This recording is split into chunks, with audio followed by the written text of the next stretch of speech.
Good morning all of you.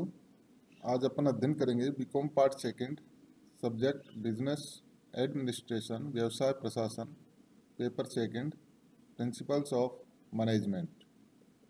इसमें अपना topic रहेगा सौद्देश्य प्रबंध, उद्देश्य अनुसार प्रबंध, मैनेजमेंट बाई ऑब्जेक्टिव्स। वर्ष 1954 में पीटर एफ ड्रकर ने कहा है कि प्रत्येक ऐसे क्षेत्र में उद्देश्य आवश्यक है जहां कार्य क्षमता एवं परिणाम व्यवसाय की उत्तरजीविता एवं विकास को सीधे सीधे प्रभावित करते हैं तथा व्यवसाय की सफलता के लिए इन उद्देश्यों की प्राप्ति में प्रबंधक के अपेक्षित योगदान का मापा जाना आवश्यक होता है। अतः इसलिए सौद्देश्य प्रबंध को अपनाना चाहिए। पीटर एफ ड्रकर सौद्देश्य प्रबंध या उद्देश्य अनुसार प्रबंध के प्रबल समर्थक रहे हैं। उन्होंने अपनी बुक्स में उद्देश्य अनुसार प्रबंध के बारे में बहुत सारी बातें बताई हैं। सौद्देश्य प्रबंध के अर्थ के संबंध में अपन ये कह सकते हैं कि उद्देश्य अनुसार प्रबंध का उपयोग व्यापक क्षेत्र में होने से विभिन्न विद्वानों ने इसके अर्थ के लिए भिन्न भिन्न अपने मत व्यक्त किए हैं। जहां एक और कुछ विद्वान इसे निष्पादन के मूल्यांकन का एक उपकरण मानते हैं, तो दूसरी ओर कुछ विद्वान इसे व्यक्ति को अधिक मेहनत से कार्य करने के लिए प्रेरित करने की विधि मानते हैं।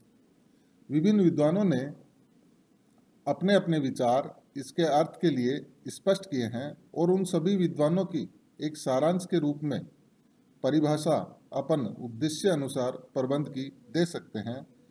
इन परिभाषाओं के विश्लेषण से यह स्पष्ट होता है कि उद्देश्य अनुसार प्रबंध न तो केवल निष्पादन मूल्यांकन का एक उपकरण है और न केवल अभिप्रेरणा की एक विधि, बल्कि आधुनिक युग में उद्देश्य अनुसार प्रबंध को एक व्यापक प्रबंधकीय दर्शन के रूप में स्वीकार किया गया है। अतः उद्देश्य अनुसार प्रबंध प्रभावशाली प्रबंध का एक दर्शन एवं व्यापक तकनीक है जो उपक्रम की आवश्यकताओं एवं प्रबंध की आवश्यकताओं में युग्मन लाती है तथा व्यक्तिगत एवं संगठनात्मक उद्देश्यों को प्रभावी प्राप्ति के लिए दिशा भी प्रदान करती है। उद्देश्य अनुसार प्रबंध के अर्थ के बाद इसकी अपन विशेषताओं का अध्ययन भी आसानी से कर सकते हैं या इसकी कुछ प्रकृति के बारे में अपन आसानी से अध्ययन कर सकते हैं। विशेषताओं में सबसे पहले विशेषता अपन यह बता सकते हैं कि प्रबंध एक दर्शन है, philosophy of management. Peter F Drucker ने सौद्देश्य प्रबंध को प्रबंध का दर्शन माना है। उनके अनुसार यह एक ऐसा दर्शन है जो कि संगठनात्मक उद्देश्यों को व्यक्तिगत लक्ष्यों में बदलता है और प्रभावी निष्पादन को संभव बनाता है। इसे प्रजातंत्रीय प्रबंध व्यवस्था वाला दर्शन भी माना जाता है, जहां अधीनस्थ एवं उच्च अधिकारी संयुक्त रूप से लक्ष्यों का निर्धारण करते हैं। दूसरी विशेषता प्रभावशाली प्रबंध की एक महत्वपूर्ण तकनीक। उद्देश्य अनुसार प्रबंध प्रभावशाली प्रबंध व्यवस्था की एक महत्वपूर्ण तकनीक मानी गई है।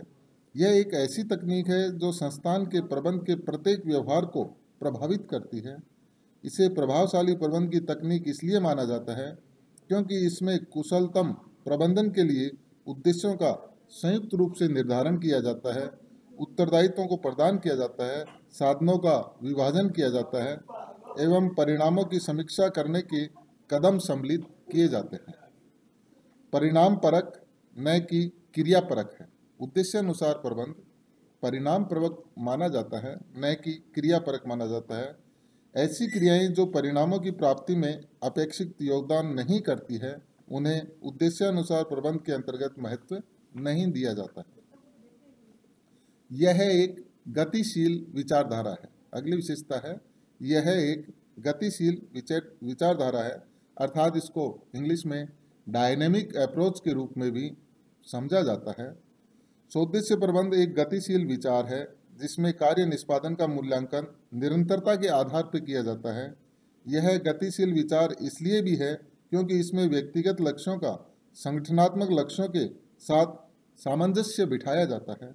इसमें विशेष रूप से व्यक्तिगत एवं संगठनात्मक प्रभावशीलता में वृद्धि के लिए परिवर्तन पर ध्यान दिया जाता है। अगली विशेषता है, सोद्देश्य प्रबंध की प्रकृति सहभागिता की होती है।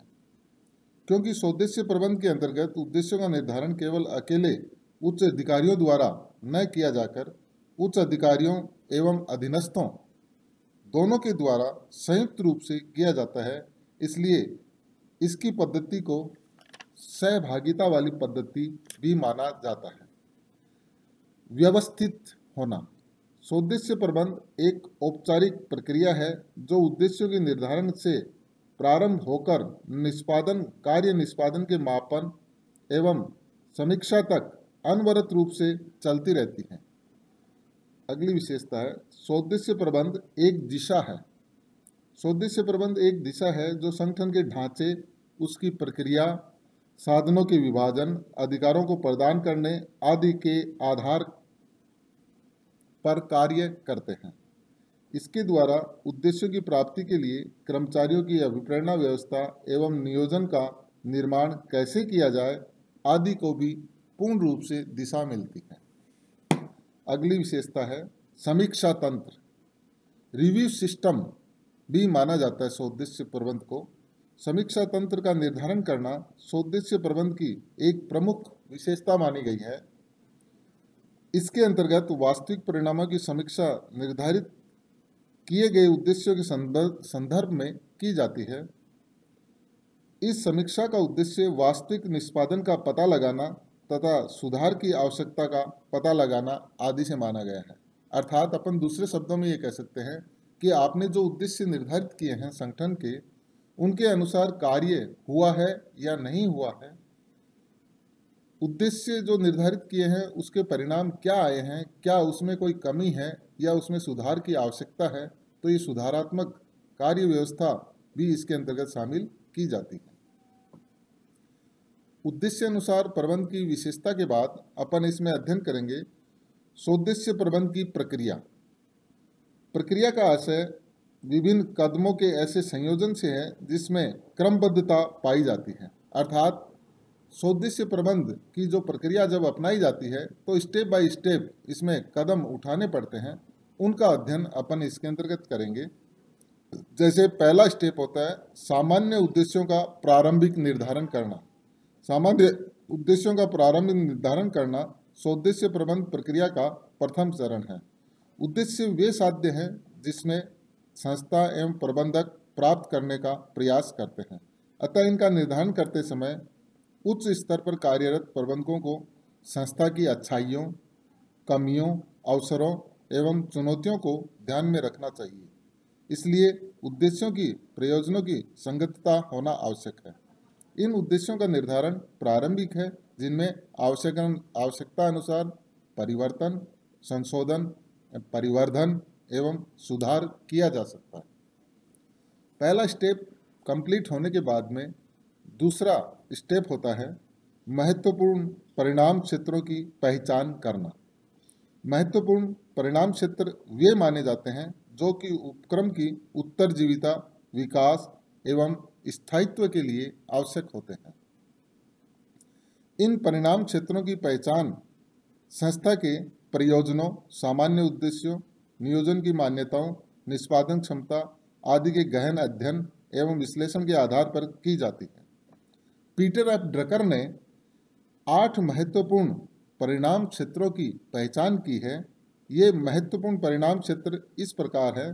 पहला, लाभदायकता, बाजार हिस्सा, नवाचार, इनोवेशन, उत्पादकता, प्रोडक्टिविटी, कर्मचारियों की कार्यक्षमता, वित्तीय एवं भौतिक साधन, प्रबंधकों की कार्यक्षमता एवं विकास तथा सामाजिक उत्तरदायित्व।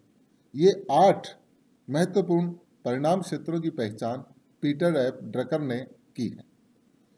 इसके बाद में तीसरा स्टेप होता है अधीनस्थों के उद्देश्यों का संयुक्त रूप से निर्धारण करना। सामान्य एवं दीर्घकालीन उद्देश्यों के निर्धारण करने एवं महत्वपूर्ण परिणाम क्षेत्रों की पहचान कर लेने के बाद ऐसे विशिष्ट उद्देश्यों के निर्धारण करने का चरण आता है जिन्हें अधीनस्थों द्वारा प्राप्त किया जा सकेगा। सोद्देश्य प्रबंध की प्रक्रिया का यह आधारभूत चरण माना जाता है।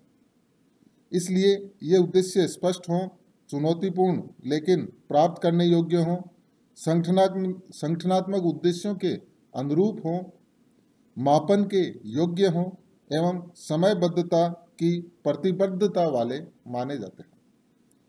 इसके बाद में चौथा स्टेप होता है विशिष्ट कार्य योजनाओं का निर्माण करना।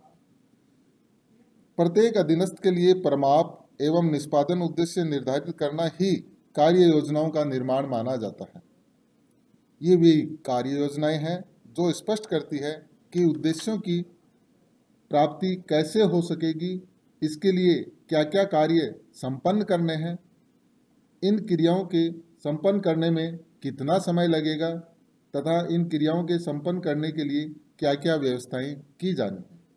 अतः प्रत्येक कार्य योजना में व्यूह रचना के निर्धारण करने, उत्तरदायित्वों को स्पष्ट करने, साधनों का आवंटन करने एवं अनुसूचीयन करने के कदम सम्मिलित होते हैं। और इसके बाद में सोद्देश्य प्रबंध प्रक्रिया का लास्ट कदम होता है निष्पादन की समीक्षा करना। रिव्यू ऑफ परफॉर्मेंस, यानी आपने जो भी क्रियाएं संपन्न की हैं उनकी समीक्षा की जानी चाहिए ताकि अपने को ये पता लग सके कि अपन ने उद्देश्यों के अनुसार परिणाम प्राप्त किए हैं या नहीं किए हैं। अगर परिणाम उद्देश्यों के अनुसार नहीं प्राप्त हुए हैं तो क्या कमियां रह गई है, उसके लिए अपने को क्या क्या सुधारात्मक कार्यवाही की जानी चाहिए। प्रत्येक अधीनस्थ किस सीमा तक उसको प्रदान किए गए उद्देश्यों की प्राप्ति में सफलता प्राप्त कर रहा है और इसके द्वारा अपनाया गया रास्ता कितना कठिन है, कितना ठीक है, इसका पता लगाने के लिए अधीनस्थों के कार्य परिणामों की समयबद्ध समीक्षा किया जाना आवश्यक माना जाता है। इस समीक्षा में अपेक्षित परिणामों से वास्तविक परिणामों की तुलना करने, विचलनों का पता लगाना, उनका विश्लेषण करना तथा सुधार के लिए कदम उठाना, इन सुधारों को कार्यान्वित करने के लिए सम्मिलित किए जा सकते हैं। निष्पादन की समीक्षा का एक निरंतर चलते रहने वाली प्रक्रिया मानी जाती है। यह उद्देश्यों के पुनः निर्धारण करने, संगठन के ढांचे में परिवर्तन करने, कार्य योजनाओं के पुनः निर्धारण करने, सुधार के कदम उठाने आदि की आवश्यकता का निर्धारण करने के लिए आधार के रूप में कार्य करेगी। जो लास्ट स्टेप है वह है निष्पादन की समीक्षा, अर्थात आपने उद्देश्यों के अनुसार परिणाम प्राप्त किए हैं या नहीं किए हैं। अगर परिणाम प्राप्त नहीं किए हैं तो उसमें क्या कमियां रह गई है, उसके लिए आपको क्या क्या सुधारात्मक कार्यवाही की जानी चाहिए। ये सभी बातें इस अंतिम प्रक्रिया के अंतर्गत देखी जाती हैं। धन्यवाद।